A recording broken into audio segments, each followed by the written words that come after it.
सबसे पहले sorry from my side. क्यों? आपने मेरे पे ट्रस्ट किया। 2 दिन से मैंने 10 स्टैंडर्ड का वीडियो डालना बोल दिया, हालांकि मैं फ्री था, बस खुद की कमी, कुछ खुद का काम था, इतना भी बिजी नहीं था, फ्री था, पर मैं नहीं कर पाया। For that purpose sorry. पर आज से डेली एक वीडियो अपलोड होने वाला है। Come back to the point. Sector of a circle. Sector of a circle क्या होता है? सेक्टर ऑफ अ सर्कल, दो रेडियस और सर्कल का जो पार्ट आने वाला है कुछ तो भी, मैं फिर से कहता हूं, the region bounded between two radius and circumference of the circle. मतलब क्या हुआ सर? एक सर्कल में बस सेक्टर किसे कहते हैं? सेक्टर किसे कहते हैं? सेंटर ऑफ द सर्कल,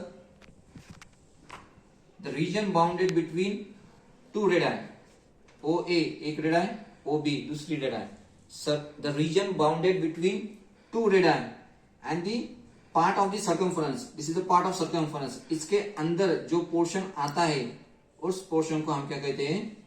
क्या कहते हैं? सेक्टर कहते हैं। तुरंत दूसरे बच्चे के मन में डाउट आया, सर फिर ऊपर वाला भी सेक्टर होने वाला है? बिल्कुल सही, क्योंकि दो रेडियस और जो सर्कमफ्रेंस होता है सर्कल का, उसके बीच में जो पार्ट आता है, ये यहां पे पार्ट आया, ये भी सेक्टर हो गया। बिल्कुल सही। फिर से हमको कुछ नाम होने वाले हैं, वो भी सही।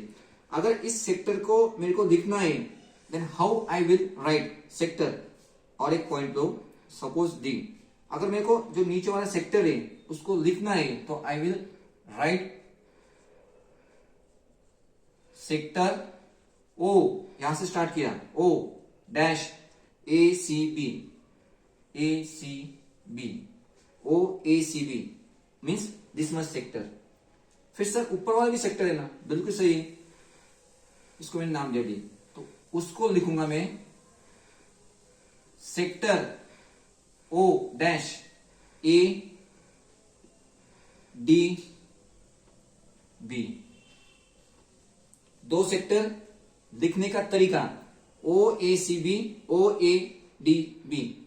और कुछ पॉसिबिलिटी क्या? हाँ, कोई ओ बी डी ए लिख सकता है, ओ बी सी ए, मतलब एक ही होने वाला है, लिखने का स्टाइल अलग। इसका नाम होने वाला है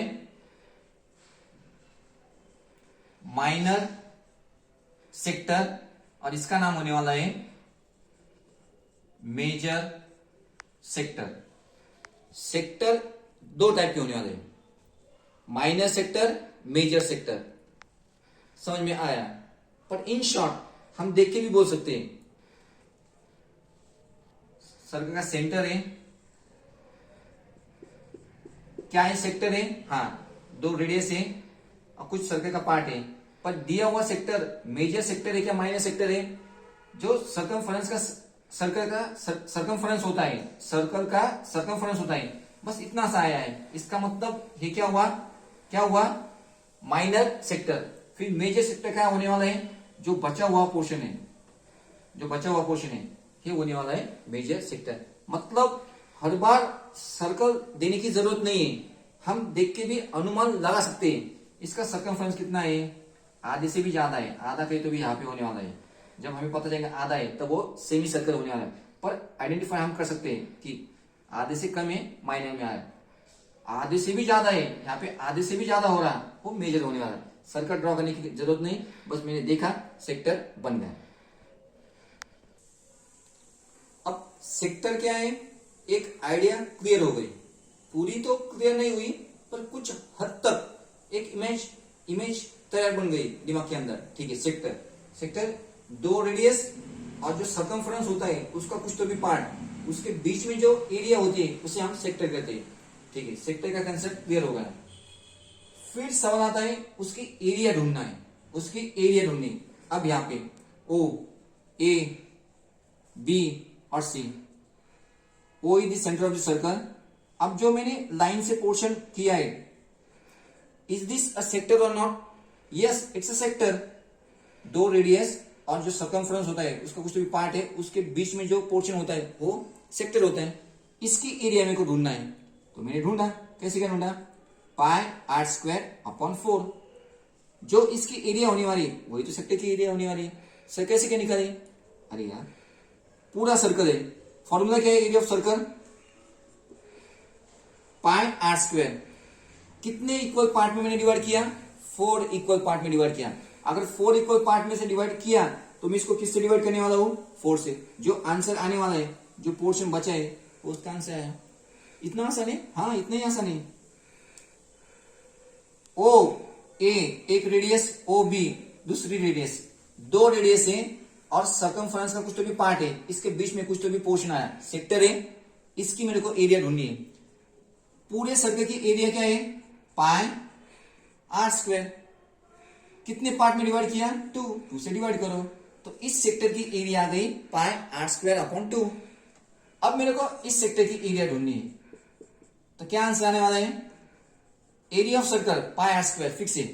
कितने इक्वल पार्ट है? 8 है, तो आंसर आया pi r square upon 8। Sir इतना इजी है? हाँ इतना इजी है। देखो फिर अब हाँ कुछ आगे किसी को दिक्कत? कुछ नहीं, हमें पता चला सर्कल को कितने इक्वल पार्ट में डिवाइड किया, उससे डिवाइड किया, 2 में डिवाइड किया, 2 से डिवाइड किया, 8 में डिवाइड किया, 8 से डिवाइड किया, बिल्कुल आसान। अब मुद्दा, अब find the area of the sector O A C D. अब इस तस्वीर में क्या आपको पता है इस सर्कल के कितने इक्वल पार्ट किए? यहां पे पता था तो बहुत आसान था, यहां पे पता नहीं, फिर भी इसकी एरिया ढूंढनी है। ओ ए सी बी एक सेक्टर है, इसकी एरिया ढूंढनी है। कितने इक्वल पार्ट में डिवाइड किया वो भी पता नहीं, तो इस समय आपको जो सेंट्रल एंगल है वो हमेशा गिवन रहने वाला है। जब तक सेंट्रल एंगल थीटा हमें पता नहीं, इसकी एरिया ढूंढनी इतनी आसान नहीं। जिस दिन मेरे को एंगल थीटा पता चला तो बात बनने वाली है। अगर थीटा पता चला तो area of sector O A C B formula बन गया theta upon 360 into pi r square. क्या बन गया formula? Theta upon 360 into pi r square, provided that we must know central angle.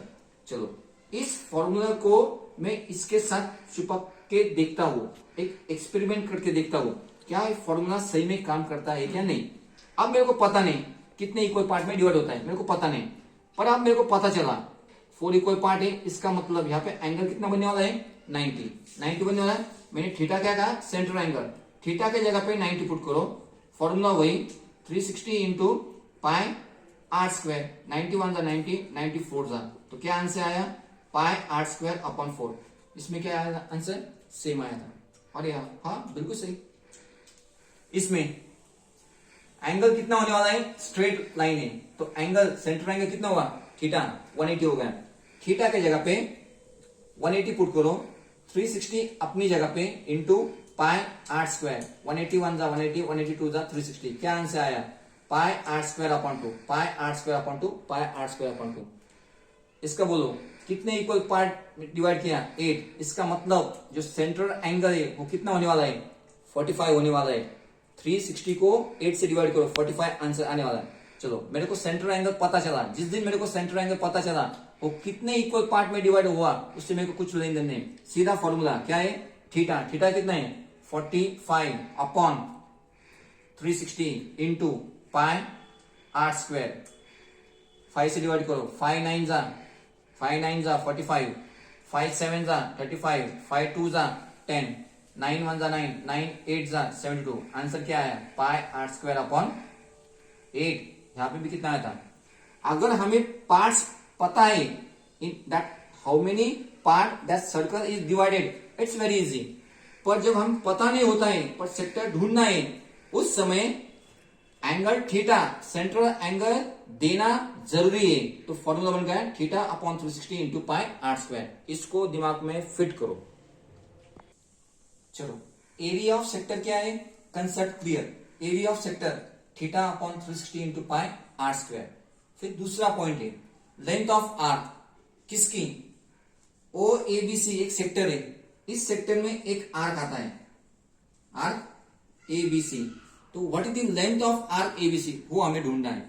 जो सेक्टर हमने कंसिडर किया उसके साथ में लेंथ भी आती है। फाइंड आउट करो length of the arc of the sector of the circle. तो कैसे ढूंढेंगे, देखो अब यहां पे एक सेक्टर है, इसका नाम है A B O A B सी, एक सेक्टर है। Length of arc A B C क्या होने वाला है, तो मैंने लिख दिया circumference of the circle 2 pi r upon कितने पार्ट्स में डिवाइड किया था 4, तो इसका आंसर आया पाई आर अपॉन 2। सी से लेके ए तक जो लेंथ ऑफ आर्क पूछा उन्होंने ए बी सी, तो उसका आंसर आया पाई आर बाय 2। उसी तरह से दो रेडियस है, उसके बीच में जो पोर्शन होने वाला है वो सेक्टर है, उस सेक्टर का आर्क यहां से लेके यहां तक मेरे को ढूंढना है। पूरा सर्कमफरेंस क्या होता है 2 पाई आर अपॉन कितने पार्ट में डिवाइड किया 2 से, नीचे आधा ऊपर आधा, 2 2 कट हो गया, क्या बचा पाई आर। अगर मेरे को इसकी लेंथ ढूंढना है तो आंसर आया पाई आर। अब मेरे को इसकी लेंथ ढूंढना है, तो फॉर्मूला क्या देखा मैंने 2 पाई आर पूरे सर्कल की सर्कमफरेंस अपॉन कितने पार्ट में डिवाइड किया 6, आंसर क्या आया पाई आर बाय 2 1 जा 2 2 3 जा 6। जब पार्ट्स पता हो तो निकालना बहुत आसान है। अब आ जाए मुद्दे पे, मुद्दा क्या है, अब ओ ए बी सी एक सेक्टर है, मेरे को इसकी लेंथ ढूंढना है ए बी सी की, कितने पार्ट्स में डिवाइड किया पता नहीं। फिर से यहां पे angle theta it's compulsory to give, तब भी पॉसिबल है, तो एक फॉर्मूला बना length of arc A B C equal to theta upon 360 into circumference of the circle 2 pi r. क्या फॉर्मूला बना length of arc equal to theta upon 360 into 2 pi r. देखो अब हम इसको अप्लाई करते हैं,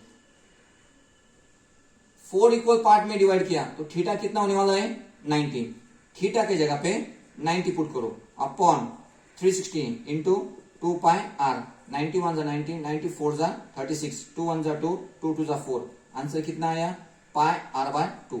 जब हमें कितने इक्वल पार्ट्स पता होते तो भी आंसर पाई आर अपॉन 2 आया, जब थीटा पता चला तो भी आंसर कितना आया pi are bye 2। Exact same, यहाँ पे थीटा कितना है, यहाँ पे सेंटर एंगल 180, थीटा के जगह पे 180 अपॉन 360 इंटू 2 पाई आर, 180 1 जा 180, 182 जा 360, 2 2 कैंसर कितना आया पाई आर। पहले भी कितना आया था पाई आर, इसके साथ भी करके देखते हैं। अब थीटा कितना है 6 इक्वल पार्ट में, मतलब थीटा कितना आया यहाँ पे 60 आया, 60 upon 360 into 2 pi r, 0 0 cut, 6 1 जा 6, 6 6 जा 36, 2 1 जा 2, 2 3 जा कितना आया पाई आर बाय 3, कितना आया था पाई आर बाय 3। बस आपका समाधान हो जाए। मैं डायरेक्ट मुद्दे पे भी आता था कि बच्चों sector of the circle theta upon 360 into pi r square याद करो, लेंथ ऑफ द आर्क क्या होता है theta upon 360 into 2 pi r. इसको रटो मारो, रटे करो, रटे रहो। पर जो बच्चे सच्ची में पढ़ाई करते ना उनको एक्सप्लेनेशन की जरूरत होती है। हाँ, अब इसके बाद किसी के भी मन में कोई डाउट नहीं आने वाला है। अरे हाँ, area of sector theta upon 360 into pi r square, length of the arc theta upon 360 into 2 pi r याद होने वाला है, उसमें कोई किंतु परंतु नहीं रहता, आदमी खुश होता है। Area of sector theta upon 360 into pi r square, length of arc theta upon 360 into 2 pi r, इसको याद करो। अब मैंने क्या किया, sector of circle upon area of circle equal to theta upon 360 लिख दिया, length of arc upon circumference of the circle equal to theta upon 360। Doubt आया बच्चों ने, सर अब ये कहां से आ गए, बहुत आसान है।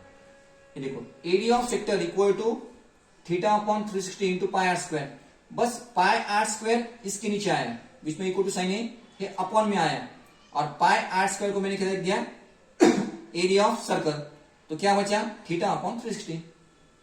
Length of arc 2 pi r इधर है, इधर आने के बाद अपॉन में गया, 2 पाई आर क्या होता है circumference of the circle equal to theta upon 360।